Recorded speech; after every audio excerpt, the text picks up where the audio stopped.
बिस्मिल्लाहिर्रहमानिर्रहीम, अस्सलाम वालेकुम। आप देख रहे हैं सेहत सब के लिए और मैं हूं आपकी मेज़बान डॉक्टर शुमाइला गफ़्फ़ार। नाज़रीन, आज इतवार का दिन है और इतवार के दिन हम बात करते हैं आपके दिल के हवाले से, क्योंकि धड़कता हुआ दिल ज़िंदगी की अलामत है और हम चाहते हैं कि जब तक आपका दिल धड़क रहा है ये बेहतरीन तरीके से धड़के और आप एक भरपूर ज़िंदगी गुजार सकें। लास्ट 2 वीकेंड्स हमने आपको डेंगू के हवाले से अपडेट किया, लेकिन आज हम फिर दिल के हवाले से गुफ्तगू करेंगे और इस सफ़र में हमारा साथ देते हैं पाकिस्तान का एक बहुत ही बड़ा नाम मेजर जनरल अज़हर महमूद कियानी साहब, जो कि हिलाल इम्तियाज़ मिलिट्री हैं, AFIC को कमांड कर चुके हैं। AFIC को कमांड करने के अलावा RIC के एग्जीक्यूटिव डायरेक्टर भी रह चुके हैं और 40 साल से ज़ायद ये तिब की खिदमत कर रहे हैं और इंसानियत की भी। अस्सलाम वालेकुम sir, welcome to the programme. कैसे हैं आप? ठीक ठाक हैं? अल्हम्दुलिल्लाह। जी सर, जिस तरह कि मैंने कहा कि धड़कता हुआ दिल जो है वो ज़िंदगी की अलामत है, तो आप ये बताइए कि हमारा जो दिल है ये आजकल इतना परेशान क्यों है? क्या महंगाई इसकी वजह है या हमने बहुत ज़्यादा स्ट्रेस ले लिया है चीज़ों का? क्या वजह है? ना आई थिंक इसकी कई वजूहत हैं। देखें, जो बेसिक आपकी रिक्वायरमेंट होती है वो ये होती है कि एक आपको 2 वक्त का खाना मिल जाए, सोने की जगह मिल जाए, काम काज जो आप करने वाला मिल जाए, और बाकी कुछ चीज़ें आपकी जो ज़रूरतें होती हैं रोज़मर्रा की वो पूरी हो जाएं तो आप कंफर्टेबल रहते हैं। लेकिन जब आपके पास वसाइल हों तो वसाइल के हिसाब से आप अपने खर्चे भी करें और चीज़ें भी कर लें, लेकिन जब वसाइल ना हो तो ये चीज़ें काफ़ी होती हैं और फिर अपनी ज़रूरतों को बढ़ाए ना। अपनी पॉकेट दे के, महंगाई तो है उसके बारे में तो कोई शक नहीं है, चीज़ें महंगी है। मैं तो सिर्फ 2 चीज़ों पे ज़्यादा देता हूँ कि महंगाई जो है उस वक्त होगी जब आपके खाने पीने की चीज़ें महंगी होंगी, जब आपका आटा महंगा होगा, आपको खाने के लिए कुछ नहीं मिलेगा, यस फिर महंगाई है। जब आपको आटा मिल जाए, 2 वक्त की रोटी मिल जाए और उसके साथ चटनी मिल जाए, सालन मिल जाए, तो वो काफ़ी है। उसके बाद आपका जो रोज़मर्रा का काम है, बिजली आ गई, बड़ी नेमत है, उसके बिल है, वो एक अच्छी खासी मुसीबत है जो कि अच्छी खासी टेंशन क्रिएट करता है। आपने मैनेज कैसे करना है, आपने उसी हिसाब से मैनेज, अपनी ज़रूरतों को कम कर देना, अपने खर्चों को कम कर देना, अपनी पॉकेट के हिसाब से आपने गुजारा करना है। और फिर देखना यह है कि जो ही हालात बेहतर हों, जो कि उम्मीद है इंशाल्लाह मुल्क के हालात बेहतर होंगे और जब चीज़ें सारी सीधी होंगी तो इंशाल्लाह, और चोरी चकारी बंद होगी और लोग जिन्होंने टैक्स देना है वो टैक्स देंगे, मुल्क के ख़जाने में, गवर्नमेंट के ख़जाने में चीज़ें आएंगी, तो वो चीज़ फिर गरीबों पे, वो जो अफोर्ड नहीं करते, जो हमारा वो तबका जिनके लिए बहुत मुश्किल होती है, वो उनकी मदद करके उनकी मुसीबतों को और उनकी तकालीफ को कम कर सकते हैं। लेकिन सबसे बड़ी ये है कि आपकी अप्रोच कैसी है। अगर आपकी अप्रोच ये है कि जो कुछ है अल्लाह ताला का शुक्र है, मैं तो हमेशा सुबह सवेरे शुक्र अल्लाह ताला का अदा करता हूँ कि मुझे सेहत दी हुई है, 2 टांगें दी हुई हैं चलने के लिए, 2 बाजू दिए हुए हैं, नज़र मेरी ठीक है, सही आ रहा है, कान मेरे सही हैं, दिमाग सही काम कर अभी तक, और ये अल्लाह ताला की बहुत बड़ी नेमत है। मैं जब सड़क पे देखता हूँ जिसकी टांगें नहीं है, जिसके बाजू नहीं है, फिर आपको पता चलता है कि अल्लाह ताला की कितनी बड़ी नेमत है कि आप एक नॉर्मल इंसान हैं। और उस नॉर्मल इंसान जो है, आप शुक्र अदा करते हुए थकते नहीं है। रीज़न बीइंग कि जब आपको उस पोजीशन में डाल दे, उस बंदे की पोजीशन में डाल दे जो अपाज है और जो कुछ नहीं कर सकता, तो आप उसका क्या कर सकते हैं? कुछ नहीं कर सकते। आप लोगों की जब देखते हैं कि आजमाइशों में पड़े हुए हैं, आप क्यों ना, तो आजमाइशें देख के आप डर जाते हैं कि खुदा न खास्ता ये आजमाइश मुझ पे आ गई, तो क्या मुझ में हिम्मत है जिस्मानी और ज़हनी तौर पे कि मैं आजमाइश बर्दाश्त कर सकूं? आप तो उस बंदे की दाद दें जो उस आजमाइशों में पड़ा हुआ है और वो उन आजमाइशों के साथ अपनी ज़िंदगी गुजारा और अल्लाह ताला का शुक्र अदा कर रहा है। ये वाली जो चीज़ है, वो जो होती है ना शुक्री, कि एक चीज़ हो उसका शुक्र अदा ना करे, जो नहीं है उसकी आप करें कोशिश, लेकिन नाजायज़ कोशिश ना करें। तो ये वाली जो चीज़ है कि आप हमेशा जो अल्लाह ताला ने आप पे नेमतें की हैं, दी हुई हैं, उनका पहले जिक्र करें। बिल्कुल। और ये आपके पास नहीं है उसके लिए आप दुआ करें और अल्लाह ताला से मदद मांगे, तो अल्लाह ताला करम करेगा, और जब आपकी किस्मत में होगा तो अल्लाह ताला कर देगा। देखिए, हम सारे इस मुल्क में ऐसे ही थे, हमने जिस हिसाब से मुल्क चला, मुल्क गुर्बत में आया, मुझ में बिजली नहीं थी, पानी नहीं था, खाने के लिए चीज़ें नहीं थी, दफ्तर चलाने के चीज़, तनख्वाहों के लिए पैसे नहीं थे। अब ठीक है, चीज़ें मिल रही हैं, अच्छा हो रहा है सिलसिला, ठीक है। हमें मसले हैं, बहुत ज़्यादा मसले हैं, और जब से पाकिस्तान बना ये मसले हैं, लेकिन मसले बीच में ठीक हुए, फिर चलते रहे, लेकिन हम अपने आप को ठीक करने की ज़रूरत है। बिल्कुल। उसमें सबसे पहले यह है कि मैं अपने आप को ठीक करूँ, सबसे पहले अपने आप को ठीक करूँ और फिर मैं गवर्नमेंट पे छोड़ूँ कि क्या मैं सच बोल रहा हूँ, मैं अपने टैक्स दे रहा हूँ, जो बिजली का बिल है मैं पूरा कर रहा हूँ, मैं बिजली चोरी तो नहीं कर रहा कहीं से, और मैं अपनी ज़रूरत से ज़्यादा नहीं खर्च कर रहा। अगर मैं गवर्नमेंट का मुलाजिम हूँ तो गवर्नमेंट के वसाइल को मैं ज़्यादा इस्तेमाल तो नहीं कर रहा, ज़ाया तो नहीं कर रहा जो गवर्नमेंट के वसाइल है। ये जो चीज़ें जब हम अपने ऊपर लागू करेंगे तो होपफुली इंशाल्लाह बहसीयत कौम इंशाल्लाह हम तरक्की भी करेंगे, मुल्क भी इंशाल्लाह। बिल्कुल, खुशहाल बड़ी होगा। अच्छी आपने बात की कि सेल्फ एनालिसिस इंसान अपना करे और देखे कि वो खुद कहाँ पर स्टैंड कर रहा है। और डेफिनेटली महंगाई तो हर जगह ही है, लेकिन अगर आपको 2 वक्त की रोटी मिल रही है, आपके तन पर कपड़ा है, तो आपको अल्लाह ताला का शुक्र अदा करना चाहिए। और मेडिटेशन और अल्लाह ताला का शुक्र अदा करने से बहुत सारे मसाइल मैंने देखा है कि हल हो जाते हैं। अल्लाह ताला डेफिनेटली हेल्प करता है उन कौमों की जो अपनी मदद आप पर यकीन रखते हैं। तो सर, क्या वाकई स्ट्रेस और एंग्जाइटी जो है वो हार्ट डिजीज़ कॉज कर सकता है? यानी ये इस कदर डेंजरस है कि ये आपके पूरे जिस्म को, आपके दिमाग को और यहाँ तक कि आपके दिल पर भी असर डाल सकता है? बिल्कुल जी, डेफिनेटली उसका होता है। देखें, एक दफ़ा होता है कि आप जेनेटिकली प्री डिस्पोज हैं, कि आपकी विरासत में आपको बीमारी मिली और आपको अगर टेंशन या स्ट्रेस नहीं है, टेंशन स्ट्रेस तो ज़िंदगी का हिस्सा है, वो तो हैं, अगर ज़रूरत से ज़्यादा है तो फिर आपकी सेहत पे इफ़ेक्ट होता है। और वो जीन्स में जो चीज़ थी, जो कि एक बीमारी थी जो खामोशी से बैठी रहती, अगर उसको ये स्ट्रेसेस या एनवायरनमेंट ना मिलते तो शायद खामोशी से बैठी रहती और आपको बीमारी ना होती। और जब ये स्ट्रेसेस या एनवायरमेंटल फैक्टर जो हमारे हैं, देखो खुराक है, एक्सरसाइज है, सिगरेट है, ये सारी चीज़ें, ये उन जीन्स को फिर बीच में वो एक्सप्रेस करते हैं और वो एक्टिव हो जाती है, बीमारी एक्टिव हो जाती है। अगर आप उन पर आप कोशिश करें कि ये चीज़ें ना हो तो हो सकता है बीमारी साइलेंट रहे और आपको बीमारी हो ही ना। ये जो एनवायरमेंटल फैक्टर था और स्ट्रेस का बड़ा फैक्टर है, बहुत ज़्यादा। देखें, आपको शुगर हो जाती है स्ट्रेस से, आपका हार्ट अटैक हो जाता है, आपका ब्लड प्रेशर ऊपर चला जाता है, आपको ज़हनी बीमारियां शुरू हो जाती हैं, आपको जिस्मानी बीमारियां शुरू हो जाती हैं। जहाँ आपका स्ट्रेस ठीक होता है वहाँ आप रिलैक्स करना शुरू करते हैं, आपकी बीमारियां भी कंट्रोल में। तो यानी आप स्ट्रेस को कंट्रोल करके बीमारी को कंट्रोल कर सकते हैं। यहाँ पर कॉलर है, उनको लेते हैं। अस्सलाम वालेकुम। हेलो जी, सलाम वालेकुम जी। वालेकुम अस्सलाम जी, कौन सा, आप कहाँ से बात कर रहे हैं? जी सलाम वालेकुम डॉक्टर साहब, मैं फारूक बोल रहा हूँ लाहौर से। जी फारूक साहब, सवाल पूछे। जी, मेरा सवाल ये है कि मेरे तकरीबन 5 स्टंट पड़ चुके हैं मुझे। अच्छा। और मैं उसकी वजह से मुझे अभी अंजाना का दर्द रहता है। ठीक तो है। वो अंजाना का जो पेन है उसकी वजह से मैं अभी रेनोला पहले 500 सुबह शाम ले रहा था, अभी 1000 सुबह लेता हूँ, 1000 शाम को लेता हूँ। ठीक है। और उसके साथ मैं लोप्रीन ले रहा हूँ, लोप्लेट भी ले रहा हूँ, और कनकोर 2.5 ले रहा हूँ, और सस्टैक भी ले रहा हूँ, 2.6 सुबह भी ले रहा हूँ, शाम को भी ले रहा हूँ। ठीक है। और शुगर के लिए जार्डी 25 mg ले रहा हूँ मैं। ठीक है। तो साथ उसके साथ उन्होंने मुझे एक हेल्प दी थी, वो भी ले रहा हूँ। और ये सारी मेडिसिन लेने के बावजूद भी मुझे अभी थोड़ा सा यानी कि वो फील होता है 5 स्टंट के बाद के जाह में थोड़ा सा वो पेन, या थोड़ा सा वॉक करूँ तो वो थोड़ी सी वो चेस्ट में प्रेशर सा पड़ता है मेरे ऊपर। ठीक है, ये बताइएगा उम्र क्या है आपकी? जी, मेरी उम्र है अराउंड 60 के करीब। ठीक है। और खानदान में आपके ये दिल का आर्जा है? खानदान में हाई कोलेस्ट्रॉल का आर्जा है। ठीक है। और किसी की वो डेथ है। भी हुई है अर्ली एज में इसकी वजह से? नहीं नहीं नहीं, वो नहीं हुई है। ठीक है। स्मोकिंग करते हैं आप? जी नहीं, मैं नहीं, स्मोकिंग नहीं करता मैं। ठीक है। और आप कह रहे हैं कि चलने पर जब आपको दर्द आता है तो आप रुक जाते हैं, तो डॉक्टर को दिखाया है आपने, बताया है उनको कि जी, आपकी अलामात जी, रिलीव नहीं हो रही? जी मैंने उनको बताया तो उन्होंने मुझे कहा कि उन्होंने रेनोला पहले 500 थी तो अच्छा। उन्होंने 1000 कर दी। ठीक तो है। उन्होंने कहा ये आप ये कर लें, और उसके बाद उन्होंने साथ ही स्टैक कर दी मेरी, वो ठीक कर है। दी। और दूसरा रुविस्टा जो सी थी लिपिगेट, वो पहले मैं लेता था 20 mg, सही है। उन्होंने मुझे 80 mg कर दी थी। अच्छा, वजन ज्यादा है आपका क्या? नहीं नहीं, वजन नहीं, I am around I think 83 84। ठीक है सर, आप कोई सवाल वो पूछना 82 चाहेंगे? के। बहुत अच्छा, शुक्रिया। आपने लास्ट एंजियोप्लास्टी कब करवाई, एक लास्ट स्टंट कब डला है आपका? जी 22 में, जून 22 में। अच्छा, उसके बाद डॉक्टर साहब ने आपको बताया था कि आपकी कोई आर्टरी या उसकी कोई ब्रांच रह गई है जिसमें बीमारी है जो कि आपको दर्द कर सकती है?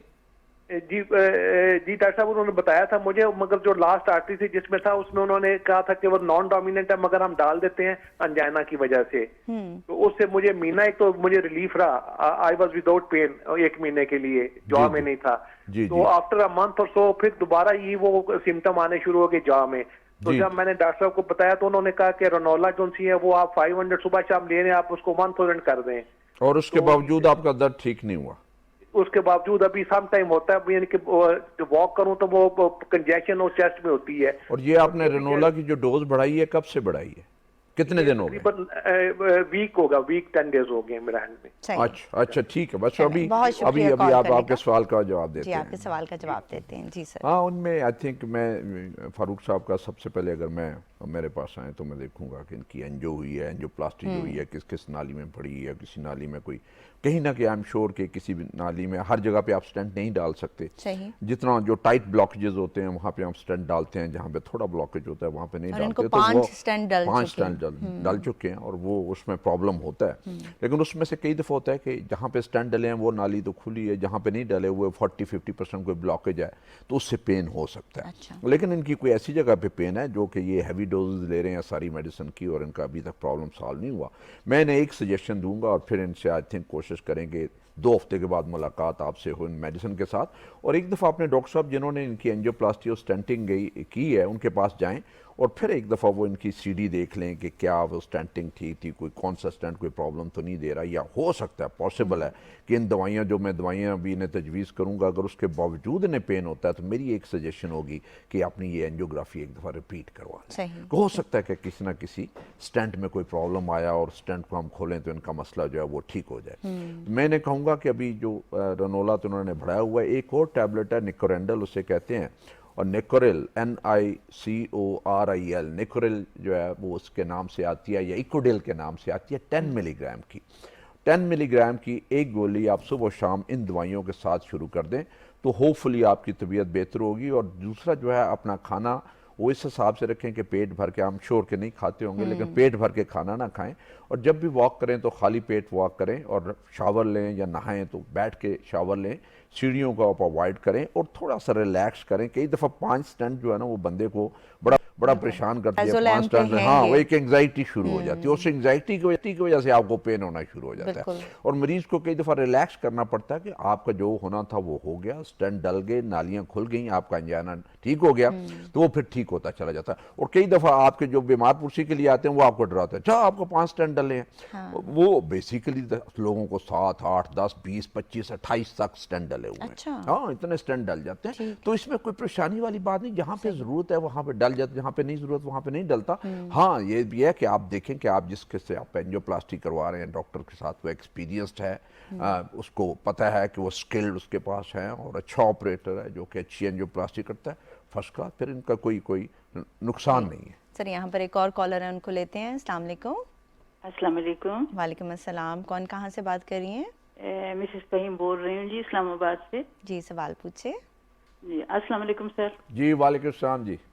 सर मैंने ये पूछना था, मेरी भाभी हैं तो उनको 2 साल पहले हार्ट अटैक हुआ था, अच्छा जी तो CMH एडमिट रही, उन्होंने कहा ओपन हार्ट सर्जरी होगी। अच्छा। फिर उन्होंने वो स्टंट डालने की कोशिश की 2-3 बार, फिर उनको भेज दिया कि ब्लड कम है, ये मतलब होता रहा, मेडिसिन से चलती रही है। ठीक तो है। अब 2 साल हो गए, उसको कोई तकलीफ नहीं है, मेडिसिन भी उसने छोड़ी हुई है, तो क्या ये डेंजरस है या किस तरह करे वो? अब थैंक यू। ठीक है, 60 यानी टेस्ट साल वगैरह नहीं करवा रही हैं, डॉक्टर को भी नहीं दिखा रही हैं, और आप कह रहे हैं नहीं, कि डॉक्टर को दिखाया है, वो बेहतरीन है, मतलब दोबारा उन्होंने कोई उसका नहीं बताया, दवाइयाँ कब से चेक बंद? करवाया है। ये कब हुआ था इनको ये मसला, ये हार्ट 2 का? साल हो गए हैं जी, 2 साल।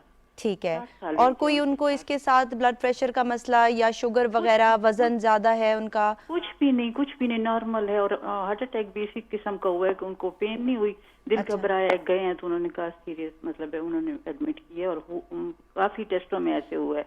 ठीक है। लेकिन उम्र अब क्या है वो उनकी? 60 साल है जी। 60 साल है। सर आप कोई सवाल पूछना जी चाहेंगे? जी आजम, मुझमें वजह क्या, उन्होंने दवाइयाँ क्यों बंद की हैं? वो कह रही थी कि जब मैं खाती हूँ तो मुझे मजीद बोझ सा बनता है, खुद ही कुछ अच्छा उन्होंने नहीं बंद लगता। कर दी हैं जी सर। जी देखिए, कुछ दवाइयाँ ऐसी हैं जो कि हर मरीज को सूट नहीं करती, और दवाइयों के शुरू में कुछ साइड इफ़ेक्ट्स होते हैं, उसमें हफ्ता 10 दिन लग जाते हैं, फिर वो बंदा सेटल हो जाता है। तो दवाई अगर कोई प्रॉब्लम दे रही है तो डॉक्टर से मशवरा कर लें, दवाई बंद ना करें। देखें, अगर दवाई भी नहीं लेंगे तो फिर किसी दिन हार्ट अटैक हो जाएगा, ना स्टेंट डाल सके हैं, ना बाईपास हुआ है। दवाई एक थी कि दवाई वो लेते रहे, दवाई उन्होंने बंद कर दी है। दवाई लेना शर्त है, और उनकी नालियां तो बंद हैं, ब्लॉकेजेस हैं, और कई दफ़ा ये चलता रहता है सिलसिला, और फिर कई दफ़ा ऐसे होता है कि नाली 100% बंद होके बड़ा स्वेयर किस्म का या बड़ा सख्त किस्म का हार्ट अटैक करती है, जो कई दफ़ा जानलेवा साबित होता है। तो मेरा ये मशवरा है कि वो डॉक्टर साहब ने जो लास्ट इन्हें नुस्खा लिख के दिया था, वो नुस्खा तो एटलीस्ट लेना शुरू कर दें, और अगर उस नुस्खा लेने के बावजूद इन्हें तकलीफ होती है तो फिर डॉक्टर साहब के पास जाके कोई और ट्रीटमेंट जो है वो आप करवा सकती है। लेकिन दवाई ज़रूर लें, दवाई बंद ना करें। और अगर ऐसी होती कि जो अगर उन्होंने स्टेंट डालने की कोशिश की और स्टेंट नहीं डाला, तो दैट मीन्स कि वो ऐसी मुश्किल ब्लॉकेज थी जिसमें स्टेंट नहीं डाला, तो दवाई ज़रूर खानी चाहिए। उन्हें चाहिए कोई दवाई खाएं और साथ ही साथ जो अपनी एहतियात है खुराक की, वो उस पर अमल करती रहे। बहुत शुक्रिया आपने कॉल किया। जिस तरह के सर ने बताया कि एक दफ़ा चेक करवा लें, दवाई ज़रूर खाएं, क्योंकि अगर अलामात नहीं आ रही तो इसका ये मतलब नहीं है कि बीमारी ख़त्म हो गई है, वो साइलेंटली वहाँ पर पड़ी हुई है। तो बहुत ज़्यादा ज़रूरी है कि डॉक्टर से रुजू किया जाए। जी सर, ये एक टिपिकल पेशेंट हैं जो कि दवाई भी छोड़ देते हैं, फिर फॉलो अप भी नहीं करते, और एक दिन वो एमरजेंसी में लैंड करते हैं खुदा न खास्ता, और उस वक़्त फिर चीज़ें हाथ से निकल चुकी होती हैं। तो हमारा मैसेज हमेशा आवाम को यही रहता है कि आप ये ना समझिए कि बीमारी जो है वो ख़त्म हो गई है। जिस तरह कि आप हमेशा कहते हैं कि ये बीमारी अगर एक दफ़ा शुरू हो गई है तो इसको कंट्रोल किया जा सकता है, लेकिन ये कब्र तक इंसान के साथ जाती है। जी ठीक सर, हम बात कर रहे थे कि स्ट्रेस दिल पर असर डालता है, तो मैं आपसे आई थिंक इसे मौका उसमें से एक चीज़ शेयर कर दूं। मैं पिछले दिनों एक प्रोग्राम देख रहा था एक्सक्यूज में, एक साहब थे जो कि एक रिसर्च कर रहे थे कि दुनिया का कौन सा कोना है या कौन से ममालिक हैं जहाँ पे लोगों की जिंदगियां लंबी हैं, यानी जहाँ पे लोग ज़्यादातर 90 से ऊपर हैं या 100 चाइना और जापान, हाँ 100 से ऊपर है। तो उसमें से जापान का नंबर 1 था, ओकिनावा उनका एक प्रोविंस है, वहाँ पे था। तो उन्होंने कहा जी क्या वजह क्या है? तो उन्होंने कहा जी कि वो ये है कि एक तो सब्जियां बहुत खाते हैं, ठीक, और फिश का इस्तेमाल करते हैं, बीन्स बहुत खाते हैं, सोयाबीन ये बहुत ज़्यादा खाते हैं, और जो सबसे बड़ी इंपॉर्टेंट वजह थी कि वो फैमिलीज में आपस में मिलके रहते हैं, यानी जॉइंट फैमिली सिस्टम है उनका। वो एक तो खुश रहते हैं, दूसरा उस पूरे सूबे का एक मोटो था कि गुस्सा नहीं करना ठीक, परेशानी गैर जरूरी परेशानी नहीं लेनी, कोई गलती हो भी गई है तो आराम से बात करें, वो बात ठीक हो जाएगी। तो वहां पे जो ज्यादातर काम करने वाले ख्वातीन और जो मर्द थे वो 104 साल के थे। अच्छा। जो अपने सारे काम खुद कर रहे थे, घर के रोजमर्रा के काम कर रहे थे, जिम कर रहे थे, एक्सरसाइज कर रहे थे, स्विमिंग कर रहे थे। तो उसमें से जो जॉइंट फैमिली सिस्टम का बड़ा रोल है, ये रीजन बीइंग कि मैं जब परेशान होता हूं तो मैं, अगर जॉइंट फैमिली सिस्टम नहीं है, मेरे साथ मेरे वालिदैन नहीं है, मेरे बहन भाई नहीं है, मेरे बच्चे नहीं है, तो मैं अकेला वो परेशानी बर्दाश्त कर रहा हूँ। जब मेरे रिश्तेदार साथ होते हैं या वालिदैन होते हैं तो मैं अपनी परेशानी उनसे शेयर करता हूँ, वो मुझे दुआएं देते हैं कि कोई बात नहीं, अल्लाह ताला की तरफ से है, ये ठीक हो जाएगा, हिम्मत करो, सब्र करो, अच्छा टाइम आएगा। तो एक तसल्ली देने वाला होता है, और वो तसल्ली देने वाला आपको हर वक्त चाहिए। देखिए मसले हर एक के हैं, और एक तसल्ली जो है वो बहुत ज़रूरी है, उस पर बंदा जो है उसको सब्र आ जाता है कि ठीक है जी आगे जाके इंशाल्लाह अच्छा टाइम आएगा। ये जो चीज़ आई थिंक ये हमारे यहाँ जो एक जॉइंट फैमिली सिस्टम था जो आहिस्ता आहिस्ता ख़त्म हो जा रही है, ये बहुत बड़ी नेमत है जी। इस पर मजीद बात करेंगे सर, यहाँ पर कॉलर है उनको लेते हैं। अस्सलाम वालेकुम। वालेकुम सलाम सर जी, कौन सा, आप कहाँ से बात कर रहे हैं? मैं अब्दुल रज़ाक और हरीपुर से। जी रज़ाक साहब, सवाल पूछे। सर मेरा सवाल ये है कि आप टीवी की आवाज़ आहिस्ता कर दीजिए ताकि आपको हमारी आवाज़ समझ में आए। जी अच्छा, मेरा मसला ये है कि मैंने तकरीबन हो गया, मुझे मेरी एंजियोग्राफी हुई है 22 जुलाई को। ठीक है, 22 जुलाई को मेरी एंजियोग्राफी हुई, और उसके बाद मेरी धड़कन जो है ज्यादा तेज रहती है, बहुत ज्यादा। अच्छा ठीक। तो अभी मैं उधर हार्टवादी अस्पताल जो है रावलपिंडी में सदर में, जो आपके वो दिल वाली अस्पताल है FIU जी जी, AFIC जी जी, वहाँ से तो दवाई लाया था, लेकिन ये मेरी धड़कन बहुत तेज रहती है, ये नॉर्मल नहीं होती है। ये बताइएगा उम्र क्या है आपकी? मेरी 73। ठीक है, BP या आपको शुगर का मसला है? बीपी लो रहता है, हाई नहीं होता है। ठीक है, और दिल की धड़कन जो आपको तेज आती है, ये डॉक्टर को आपने बताया या कोई टेस्ट वगैरह, एंजियोग्राफी के बाद आपने कोई टेस्ट वगैरह करवाए? जी 2 दफा गया हूँ, तो दवाइयाँ उन्होंने दी हैं, एक दफा 2 महीने की दी है दवाई और एक दफा 1 महीने की दवाई दी है। ठीक है। उससे एंजियोग्राफी के बाद क्या बताया जी, था? एंजियोग्राफी के बाद उन्होंने क्या बताया कि कोई आपकी शरीयान बंद है या क्या?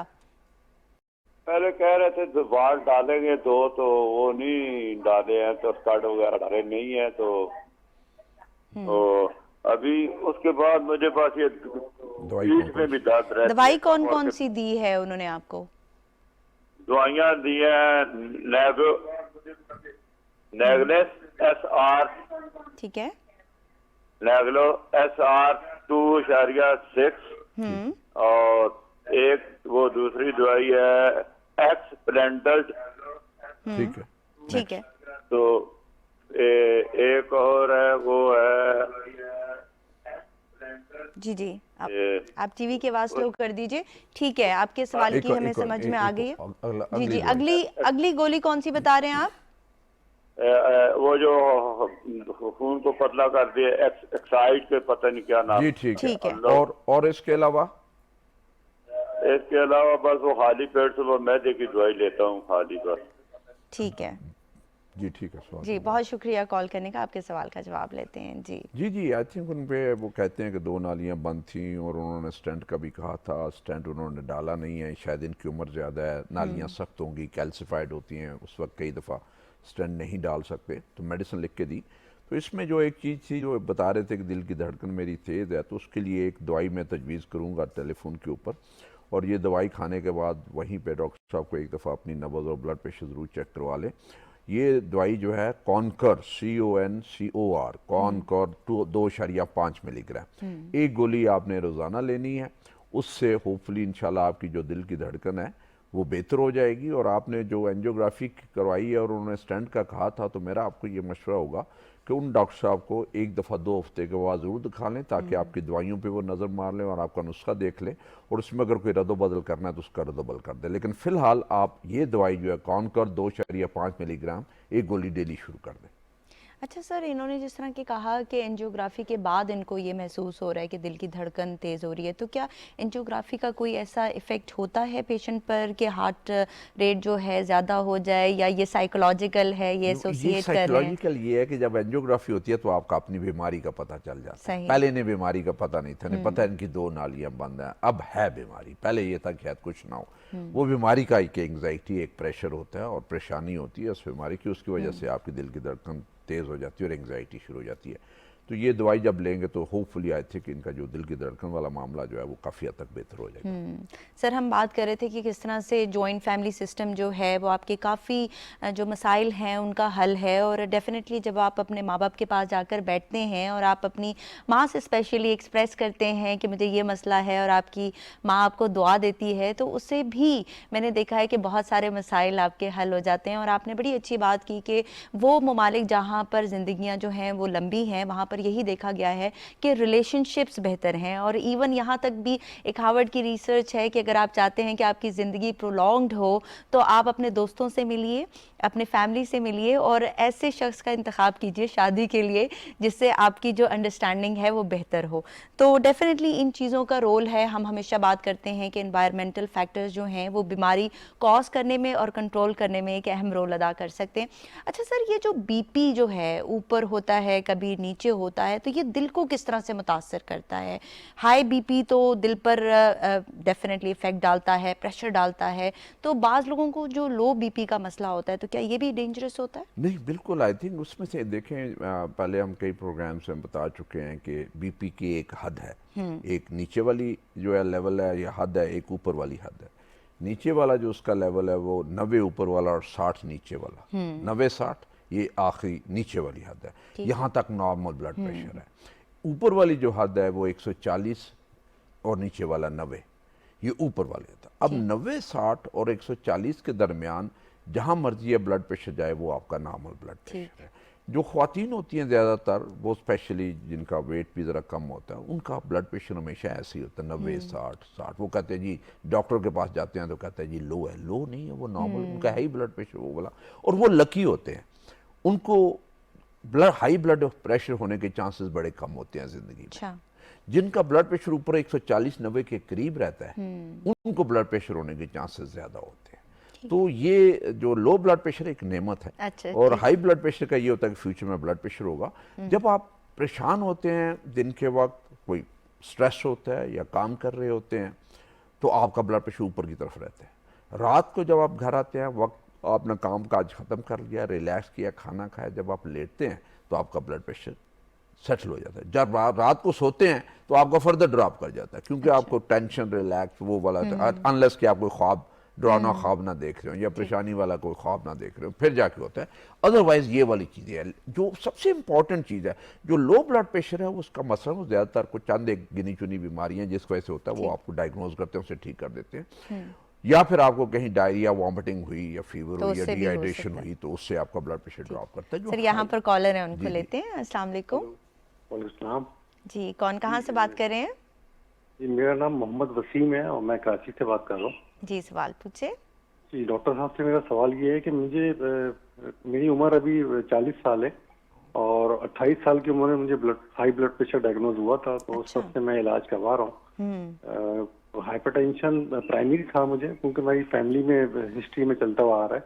अच्छा। अभी ब्लड प्रेशर तो कंट्रोल्ड है मेरा, लेकिन मसला ये है कि मेरी दिल की धड़कन जो है वो स्लो रहती है, यानी कि 40 से 50 के दरमियान रहती है। अच्छा। तो इसकी वजह पूछनी थी कि इसकी क्या वजह हो सकती है, और दूसरा ये कि इसको कैसे मैं बेहतर कर सकता हूँ। ठीक है, कोई थकन वगैरह भी होती है इसके साथ आपको? कोई सांस वगैरह फूलता है आपका? नहीं, सांस वगैरह नहीं फूलता, मैं एक्सरसाइज वगैरह करता हूँ तो नॉर्मल रहती है मेरी ठीक है। सांस वगैरह, लेकिन दिल की धड़कन ओवरऑल स्लो रहती है। मैंने वर्कअप करवाया था अपना इको वगैरह, लेकिन वो नॉर्मल था। ठीक है, कोई एथलीट वगैरह रह चुके हैं आप? पहले एक्सरसाइज वगैरह करते थे, हमेशा से आपकी स्लो थी या इसके बाद आपने नोटिस किया कि स्लो रहती है? ये स्लो असल में मैंने होम्योपैथिक ट्रीटमेंट करवाया था एक बीमारी के सिलसिले में, तो मुझे लग रहा है कि उसके बाद से स्लो रहनी शुरू हो गई है। तो ठीक है। अब खत्म हो गया ट्रीटमेंट। मेडिसिन कौन कौन सी इस्तेमाल कर रहे हैं आप? जी, FSR प्लस ले रहा हूँ मैं 5160 और 12.5 mg की, वो मैं सुबह एक लेता हूँ। सही है। और आपके ब्लड के टेस्ट वगैरह हुए और कोई और दवाई भी ले रहे हैं आप इसके अलावा? नहीं, इसके अलावा और कोई दवाई नहीं ले रहा। बाकी ब्लड टेस्ट वगैरह हुए थे, वो भी नॉर्मल है, इको भी नॉर्मल है, ECG भी नॉर्मल रहती है, लेकिन सिर्फ ब्रैकीकार्डिया है, मतलब पल्स कम रहती है। ठीक है, बहुत शुक्रिया कॉल करने का। आपके सवाल का जवाब लेते हैं। जी सर, टेस्ट नॉर्मल हैं, कुछ दवाइयाँ इस्तेमाल कर रहे हैं और 40-50 उसमें ये था कि कई दफ़ा दवाइयाँ जो है पल्स को स्लो करती हैं, जैसे बीटा ब्लॉकर्स है या कैल्शियम एंटागनिस्ट है, जैसे कैलान और वैसर है, उससे भी जो है वो आपके पल्स स्लो होती है, लेकिन ये ऐसी कोई मेडिसिन ले नहीं रहे। और जैसे आपने सवाल किया कि वो लोग जो एक्सरसाइज करते हैं, जो एथलीट हैं, वो या कोई स्पोर्ट्स में वो जाते हैं या वॉक करते हैं, एक्सरसाइज है उनकी, रेगुलर एक्सरसाइज है, उनकी पल्स स्लो होती है, लेकिन कुछ की वैसी पल्स स्लो होती है। तो इसमें कोई ऐसा परेशानी वाली बात नहीं है इनकी। और अगर इन्हें फील नहीं होता, कमज़ोरी नहीं होती, तो इन्हें चाहिए कि एक जो टेस्ट है नेक्स्ट टाइम जो है वो एक्सरसाइज टेस्ट, जिसे हम ETT कहते हैं, एक्सरसाइज टॉलरेंस टेस्ट जिसे कहते हैं, ETT, वो ज़रूर करवा लें। और उसके ऊपर हमें आपके हार्ट रेट का रिस्पांस का भी पता चलता है, मैक्सिमम कितनी गई है एक्सरसाइज पे, लोएस्ट कितनी थी, वो ज़रा हमारे साथ शेयर कर लें अगले प्रोग्राम में। बिल्कुल, अगले प्रोग्राम में आप हमें कॉल ज़रूर कीजिएगा और हमें बताइएगा, हम वेट करेंगे। अच्छा सर, क्या BP की दवाई टाइम पर लेना ज़रूरी है? यानी हर दिन तो आपने लेनी है, लेकिन क्या टाइम पर लेना भी ज़रूरी है और इससे भी कोई BP इफेक्ट हो सकता है, ऊपर नीचे हो सकता है? जी बिल्कुल। देखिए ना, हम जब दवाई लेते हैं तो दवाई जिस्म में, खून में जज़ब होती है और उसका एक लेवल बनता है और वो फिर आपका ब्लड प्रेशर कंट्रोल करती है। और एक दवाई का अच्छा लेवल, जो हमारी इस तरह की क्रोनिक डिजीज़ हैं, उसका लेवल बनने में कम से कम 2 हफ्ते लग जाते हैं। तो 2 हफ्ते के बाद मैक्सिमम उसका असर होता है। उसके बाद आप दवाई को चेंज करने की कोशिश करते हैं। तो दवाई का एक टाइम पर लेना, आपका सवाल था कि क्या एक टाइम पे लेना जो है वो ज़रूरी है? यस, बहुत ज़रूरी है। आप जब उसे लेट करेंगे तो उसका लेवल ड्रॉप कर जाएगा और आपका BP कंट्रोल भी जो है वो भी ड्रॉप कर जाएगा। इसी तरह अगर शुगर है तो उसका कंट्रोल भी ख़राब हो जाएगा अगर आपने अपने टाइम पे दवाई नहीं ली। 1-2 घंटे की तो देर चले ठीक है, लेकिन या कई दफ़ा आपके पास ऐसी चीज़ होती है कि आप नहीं ले सकते, लेकिन उस दिन लेनी जो ज़रूरी होती है चंद घंटे लेट हो जाए, लेकिन रोज़ाना का मामूल नहीं होना चाहिए। कोशिश मैक्सिमम आपकी ये होनी चाहिए कि आप अपने टाइम पे जो है वो अपनी दवाई ले। देखें, दवाई का टाइम ही ये रखें, सुबह नाश्ते के बाद या शाम के खाने के बाद, खाने के साथ उसका ताल्लुक, और ताकि आप दवाई जो है वो भूलें ना। और खाना जो है उसी टाइम पर खाइए, ये नहीं है कि कभी 2 बजे खा रहे हैं और कभी 5 बजे। ये रैटिक नहीं होना जी। चाहिए खाने का टाइम। जो वो हमेशा एक साहब थे, वो कहते थे कि हम देखें जो कमाते हैं वो खाने के लिए कमाते हैं, बिल्कुल उस खाने को खाना चाहिए, टाइम पे खाना चाहिए और एंजॉय करना चाहिए। बिल्कुल। अदरवाइज पूरी मेहनत का, कमाई का कोई फायदा जी, यहाँ पर कॉलर उनको लेते हैं। अस्सलाम वालेकुम। जी जी, कौन कहाँ से बात कर रहे हैं? जी, मुजफ्फराबाद से आजाद कश्मीर से बात कर रहा हूँ। मेरा नाम मोहम्मद जमील है। जी, सवाल पूछें। जी, मुझे तकरीबन 1.5-2 साल से दिल की तकलीफ है, तो मैंने MS से एंजियोग्राफी कराई है, तो दवाई लेता रहा हूँ। तो ऑपरेशन का कहते थे, ऑपरेशन मैंने कहा मैं नहीं कराना है। मेरी तकरीबन 70 से ऊपर उम्र है मेरी। ठीक है। तो हाँ जी, तो वो MS वालों ने सुबह की 3 जैसे इधर मुजफ्फराबाद दवाई लिखी है, तो मुजफ्फराबाद की दवाई खाकर मुझे बहुत तकलीफ होती है, मैं बेहतर नहीं है। अच्छा, तो इसके बारे में आपसे मशवरा करता हूँ कि मैं फिर MS जाऊँ या क्या करूँ। कौन सी दवाई दी है डॉक्टर ने आपको? दवाइयाँ ज़रा बता दें। दवाइयाँ बताएं, उन्होंने कौन कौन सी दी हैं आपको? दवाई में अभी दवाई करी जल्दी कर। और आप जो कह रहे हैं तकलीफ होती है, तो क्या तकलीफ होती है दवाई खाकर आपको? जल्दी पहले मुझे चढ़ाई चढ़ने से मुझे सांस आता था, अभी मुझे मैदान में भी आता है, यानी ये मुजफ्फराबाद की दवाई से। तो इससे दवाई भी पूरी नहीं देते हैं, पता नहीं क्या मसला है। वो बताया भी है तो बस वो नहीं, इधर उधर कर देते हैं। ठीक है, तो ठीक। मैं जाता हूँ। ठीक है। और आप दवाई जो है जिस तरह से कहा था उस तरह से इस्तेमाल करें कि नहीं? जी जी, बिल्कुल बिल्कुल, दवाई उसी ठीक तरह है। से इस्तेमाल हो रही है। दवाई आपने मंगवा ली है? जल्दी से बता दें अगर आपके पास नुस्खा है तो। जी जी, 10 दवाई पड़ी था। जी, इसीलिए हम कहते हैं कि जब आप हमें कॉल करें तो कोशिश करें कि नुस्खा आपके पास हो, ताकि आसानी से आप हमें बता सकें।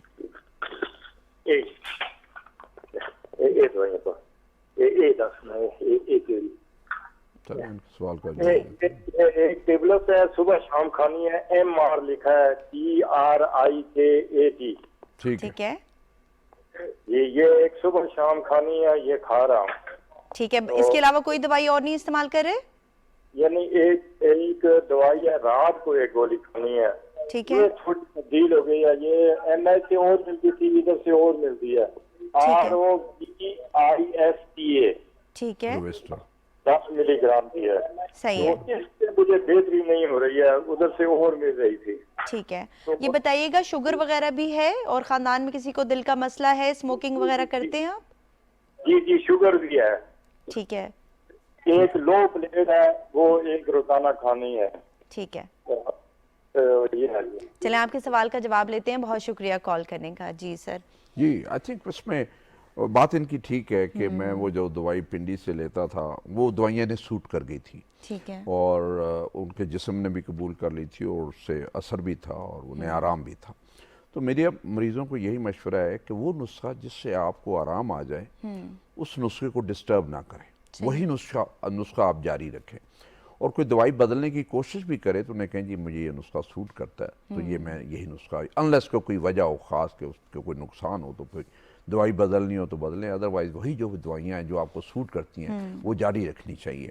और इनका भी मेरा ख्याल यही मसला है कि इन्हें एक दवाइयाँ सूट कर गई थी और एक ब्रांड सूट कर गया था। ज़रूरी नहीं कि हर ब्रांड आपका सूट करे, एक ब्रांड शूट कर गया था तो फिर उन्हीं दवाइयों को ही जारी रखें। और अगर आपको कोई दवाई नई शुरू हो और वो आपको डिस्टर्ब कर रही हो तो उस दवाई को बंद कर दें और अपने पुराने नुस्खे पे चलें। ठीक है। और सर ये कह रहे थे कि पहले इनको एक्सर्शन पे प्रॉब्लम हो रहा था और अब इनको जो है इवन रेस्टिंग फेज में भी प्रॉब्लम हो रहा है, तो ये भी हो सकता है कि क्या इनकी बीमारी बढ़ गई हो? बीमारी तो इन्हें होगी डेफिनेटली, इनकी उम्र 70 से ऊपर है, उन्होंने बाईपास का कहा था, इन्होंने बाईपास करवाया नहीं है। तो ये जो मसले इनके हैं और जो दिल का दर्द है वो तो होगा, ठीक और है। अंजाइना अब बढ़ गया। इन्हें चाहिए कि या तो दोबारा उन डॉक्टर साहब के पास जाएं जिन्होंने देखा था, और वो इनकी नुस्खा इनकी इस बीमारी के हिसाब से एडजस्ट करें। कुछ और दवाइयों की खुराक बढ़ानी पड़ेगी, नई दवाइयाँ कुछ और शुरू करनी पड़ेंगी ताकि इन्हें आराम आए, ताकि आराम से ये चल सकें, खाना खा सकें, नहा सकें, नमाज पढ़ सकें, वरना तकलीफ ना हो। तो इन्हें मेरा ख्याल है कि इन्हें एक दफ़ा अपने डॉक्टर साहब को जिन्होंने एंजियोग्राफी की थी उन्हें दिखाना चाहिए। सही है। यहाँ पर कॉलर है, उनको लेते हैं। अस्सलाम वालेकुम। वालेकुम अस्सलाम। जी, कौन सा, आप कहाँ से बात कर रहे हैं? कैसर बात कर रहा हूँ जी, लाहौर से। जी कैसर साहब, सवाल पूछे। एक्चुअली जी मैं पिछले 10 साल से मेडिसिन ले रहा हूँ। इसकी थेराग्राम, सॉरी ये है जी फेनोगेट 67।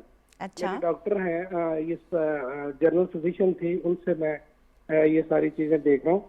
तो उसमें ऐसा उन्होंने मुझे 10 साल से ये, क्योंकि मेरा ट्राइग्लिसराइड बढ़ जाता है। कितना मैक्सिमम कितना होता है? कितना बढ़ जाता है आपका ट्राइग्लिसराइड? पहली दफा तो जी ट्राइग्लिसराइड मेरा था 457। अच्छा, लेकिन ठीक है। उसके बाद ये नॉर्मल ही रहा। लेकिन मैं जब मेडिसिन लेता रहता हूँ तो नॉर्मल रहता है, जब छोड़ देता हूँ तो फिर जो है ना ये बढ़ना शुरू हो जाता है। कितना ठीक उसके है। बगैर, और दवाई के कितना बगैर बढ़ जाता है दवाई के बगैर? और आप दवाई क्यों छोड़ देते हैं? खुद ही छोड़ देते हैं? हाँ जी, हाँ जी, क्योंकि पिछले 8-10 साल से मैं ये मेडिसिन ले रहा हूँ ना, ये ठीक है। फेनोगेट है 67। तो जब मैं नहीं लेता तो फिर ये आहिस्ता आहिस्ता बढ़ना शुरू हो जाता है। ठीक है। तो इसी तरह इसके साथ मैं एक रोविस्टा ले रहा हूँ। रोविस्टा जो है 10 mg। ठीक है। तो मैंने एक दफा ये पिंडी से मैंने चेक करवाया था, तो उन्होंने कहा था कि आप इसको, चूंकि आपका कोलेस्ट्रॉल लेवल ज्यादा नहीं बढ़ता, क्योंकि जब मैंने ये रिविस्टा 10 mg लेता हूँ तो मेरा जो लेवल है वो नॉर्मल से थोड़ा सा नीचे आ जाता है। जब मैं 5 कर देता हूँ तो वो तकरीबन नॉर्मल रहता है। ठीक है। तो हालांकि मैं एक्सरसाइज डेली मैं 40 मिनट एक्सरसाइज करता हूँ, सही है। वॉक में करता हूँ, और उसके बाद जो है वो सम टाइम मेरे लेफ्ट साइड पे पेन हल्की फुल्की होती है टॉप पे ना जी, मेरी लेफ्ट साइड पे। लेकिन वो पेन एक्चुअली सम टाइम मुझे पता चलता है कि जी ये मस्कुलर पेन है। सम टाइम मैंने ईसीजी भी करवाई, ईसीजी सारी नॉर्मल है। सही है। उम्र क्या है आपकी? मेरी जी 46। कोई आपको बीपी के साथ साथ कोई आपको शुगर का मसला वगैरह, या खानदान में किसी को दिल का आर्जा? वालिद साहब को हो रहा है। ठीक है। वालदा को शुगर भी है, वालिद साहब को भी शुगर है, लेकिन अल्हम्दुलिल्लाह शुगर नहीं है। मुझे ब्लड प्रेशर का इशू था, लेकिन मैं वॉक की वजह से मेरा वो खत्म हो गया। तो अभी आप सवाल क्या पूछना चाह रहे हैं कि आप ये दवाई इस्तेमाल करें या ना करें? ये 67 फेनोगेट पिछले 8-10 साल से मैं ले रहा हूँ। क्या मैं ये लेता रहूँ? इसके कुछ साइड इफेक्ट तो नहीं है? ठीक इस है। तरह ये जो रिविस्ट है ये मैं ले रहा हूँ 10 mg, अब मैंने 5 mg कर दिया, लेकिन इससे मेरा नॉर्मल रहता है। ठीक लेकिन है। जब मैं कोई ऑयली चीज, फॉर एग्जांपल मैं मटन ले लेता हूँ या इस तरह की कुछ चीज लेता हूँ, तो उसमें ये तक पता नहीं चलता कि उससे बढ़ रहा है या कि वो किसी और चीज से, ऑयली चीजों से बढ़ रहा है। ठीक है। बहुत ऑयली चीजें कम से कम यूज करना। बहुत शुक्रिया कॉल करने का। आपके सवाल का जवाब लेते हैं। जी सर। जी जी, इनका सवाल था कि इन्हें कोई तकलीफ नहीं है और इनकी एक टेस्ट ख़राब है जो इसमें कोलेस्ट्रॉल ख़राब है और ट्राइग्लिसराइड ज़्यादा होता है, और पिछले 10 साल से दवाई ले रहे हैं। और उसमें बेसिकली ये होता है, ज़्यादातर हमारा ये था कि अगर ये खुराक में कंट्रोल करते हैं, चिकनाई वाली चीज़ें नहीं खाते, और एक्सरसाइज जैसे कहते हैं बहुत अच्छी एक्सरसाइज कर रहे हैं, और उस एक्सरसाइज के बावजूद और पूरे खुराक के कंट्रोल के साथ इनका अगर ऊपर चला जाता है तो फिर दवाई की ज़रूरत होती है। सही। हम नॉर्मली ये करते हैं, जो ट्राइग्लिसराइड है उसको हम थोड़ा सा रिलैक्स रखते हैं कि वह हम दवाई जल्दी शुरू नहीं करती, ठीक है। क्योंकि वो रिस्क है लेकिन कम रिस्क है।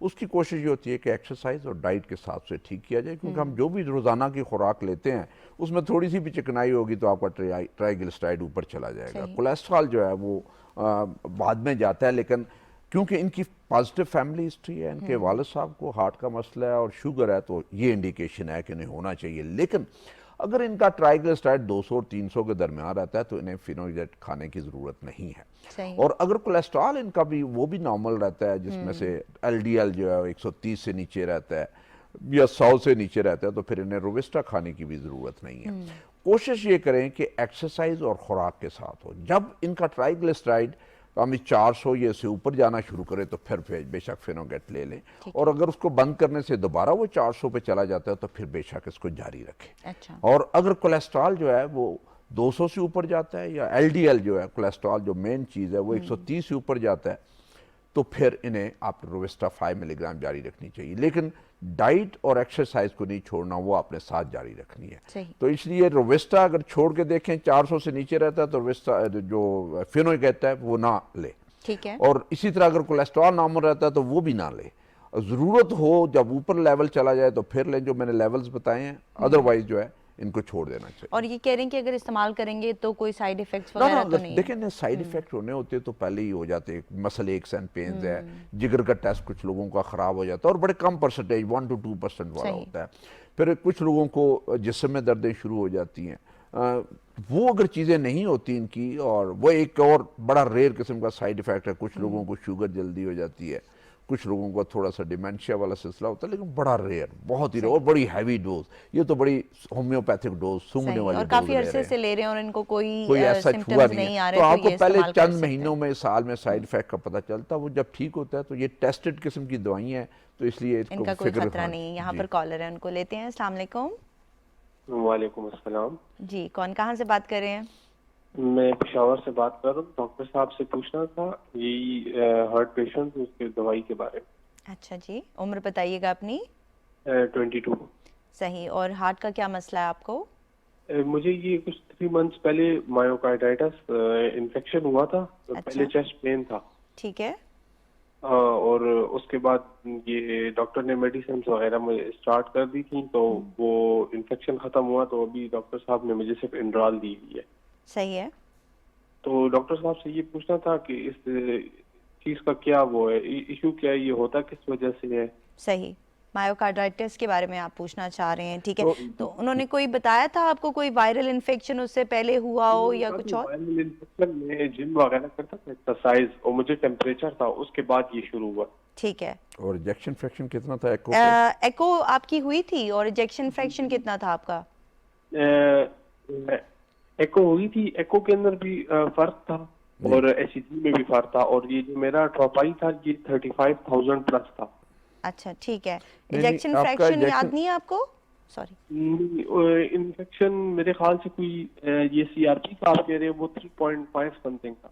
नहीं, मुझे ये बताएं कि उन्होंने जब एको किया था, नॉर्मली मायोकार्डाइटिस में दिल के पट्टे कमज़ोर होते हैं और दिल की पंपिंग कमज़ोर होती है। आपको उस वक्त एको करते हैं, उस एको पे आपको पता चलता है कि आपका क्या 60% था या 60% से कम था, को 50, 40, 30% ऐसे काम कर रहा था? कितना था पहली दफ़ा जब आपको मायोकार्डाइटिस डायग्नोज हुआ? तो 63 के अंदर था। हाँ, वो तो फिर नॉर्मल था, वो ठीक है। उसमें कोई ऐसा फिक्र वाली बात नहीं है। और उसमें से फिर कभी आपको चलने से या बैठने से उस वक्त जो शुरू में सांस खराब तो नहीं हुई थी? नहीं, सांस का कोई इशू नहीं था, सिर्फ चेस्ट पेन हुआ था। और लास्ट आपने एको कब करवाया? ये लास्ट मंथ पहले करवाया है, यहाँ पेशावर में डॉक्टर जाहिद अवान। जी जी जाहिद जी असलम। जी जी, वो काफी सीनियर डॉक्टर हैं। उनका इंजेक्शन फ्रैक्शन कितना आया था किस चीज में? अभी जो एको अभी करवाया उनसे? अभी जो टेस्ट करवाया आपने? उसमें भी वो कहते हैं बिल्कुल नॉर्मल था। अभी तो वो मुझे कह रहे हैं सब कुछ सही है, किसी चीज की जरूरत। हाँ, तो बिल्कुल ठीक हो गया अल्हम्दुलिल्लाह, आपकी हर एक चीज ठीक होगी। अभी मैं बहुत शुक्रिया इंड्राल कॉल दी करने होगी कि आपकी दिल की धड़कन तेज होती होगी या आप जरा थोड़े से परेशान होते होंगे, तो आप तो बिल्कुल ठीक हो गए। अभी आपको कोई फिक्र करने की जरूरत नहीं है। बिल्कुल यंग पेशेंट हैं। और सर ये पूछना चाह रहे हैं कि मायोकार्डाइटिस के क्या रीजंस होते जी, हैं? उसके मुख्तलिफ रीजन है। जैसे बहुत आपने कहा शुक्रिया कॉल करने का। कि सारी वायरल डिजीजेज जो हैं, जिसमें फ्लू भी शामिल है, नज़ला ज़ुकाम, आम नज़ला ज़ुकाम है, हेपेटाइटिस शामिल है, इस तरह जैसे डेंगू शामिल है। ये सारी चीज़ें ऐसी हैं, जो भी वायरल चीज़ होगी वो कई दफ़ा पट्टे को इफेक्ट करती है, मायोकार्डाइटिस होता है। फिर मायोकार्डियोपैथी जो होती है वो डायबिटीज़ से होती है, ब्लड प्रेशर से होती है, हाई कोलेस्ट्रॉल की वजह से होती है, जितनी क्रोनिक डिजीज उसकी वजह से होती है, और उससे दिल जो है कमज़ोर हो जाता है। लेकिन जो यंग, और एक प्रेगनेंसी बड़ी इंपॉर्टेंट चीज़ है, प्रेगनेंसी में जो है वो पोस्टमार्टम जो मायोकार्डाइटिस है, कार्डियोमायोपैथी है, वो होती है।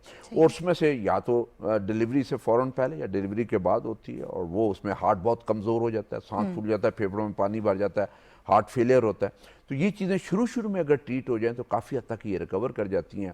और कई दफ़ा परमानेंट डैमेज हो तो फिर आपका हार्ट कमज़ोर रहता है और आपकी सांस जो है वो फूलती रहती है। ठीक। और ये अभी बिल्कुल ठीक हो चुके हैं, और जिस तरह कि हमने कहा कि इंजेक्शन फ्रैक्शन जो है वो इनका ठीक है। अच्छा सर, सोशल मीडिया पर एक सवाल आया है कि आजकल बहुत सारे फ़ोन्स ऐसे हैं, इवन स्मार्ट वॉचेस, जिनसे आपका ब्लड प्रेशर या हार्ट रेट वगैरह जो है वो कैलकुलेट हो जाती है, तो ये कितने रिलायबल हैं?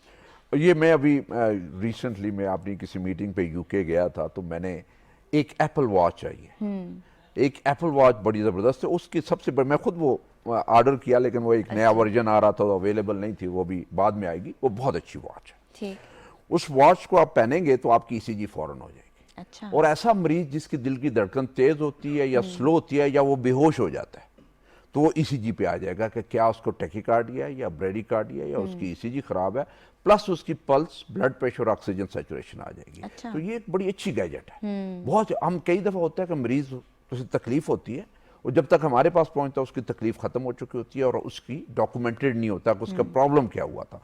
और ये जो एप्पल वॉच है, ये वॉच उसी वक्त ईसीजी रिकॉर्ड कर लेती है। अच्छा। और वो ईसीजी आपको पता चल जाती है कि उस वक्त इवेंट क्या हुआ था और उसका प्रॉब्लम क्या हुआ था, आप डायग्नोसिस करके उसी हिसाब से उसकी ट्रीटमेंट शुरू करते हैं। यानी बड़े अच्छे अच्छे गैजेट्स जो हैं वो मार्केट में अवेलेबल हैं और अगर आप अफोर्ड कर सकते हैं तो फिर मैं देखें as a doctor, as a cardiologist, मैं एप्पल वॉच अपने पास रखना चाहता हूँ कि अगर मैं अपनी तो देखूं मेरे किसी पेशेंट को वो फौरन से पहना के उसकी ईसीजी उसी वक्त में देख लूं। अगर मैं अस्पताल से बाहर हूँ, अस्पताल में तो ईसीजी हो जाएगी, अगर मैं कहीं बाजार में हूँ और किसी ऐसी जगह पर हूँ किसी मरीज को ये प्रॉब्लम हो गया है और उसे मैं वॉच पहन के उसकी ईसीजी उसी वक्त देख लूँ, पहना के उसे कि ईसीजी उसकी कैसी आ रही है। काफी इफेक्टिव हैं। सर फाइनल मैसेज दे दें, हमारे प्रोग्राम का टाइम खत्म हो रहा है। जी, हमारे आई थिंक सबसे जो मैसेज एक ही होता है कि बीमारी जो है उसका सबसे बड़ा जो मदावा है वो प्रिवेंशन है, यानी परहेज इलाज से बेहतर है।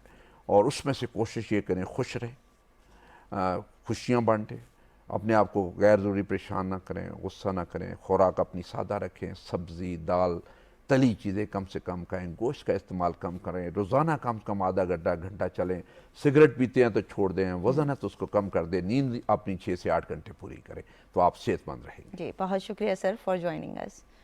जी नाज़रीन, प्रोग्राम आपने देखा, उम्मीद है आपको पसंद आया होगा। हमारा मैसेज यही है कि ज़िंदगी को सादा रखिए, चलिए फिरिए, वॉक कीजिए, अपने लिए तकरीबन 30-35 मिनट ज़रूर निकालिए और इससे आपकी सेहत भी बेहतर होगी और आपकी ज़िंदगी भी प्रोलॉन्ग होगी। इसी तरह अपने वालिदैन के साथ टाइम स्पेंड कीजिए, उनकी दुआ ज़रूर लीजिए। कीप स्माइलिंग, टेक केयर, अल्लाह हाफ़िज़।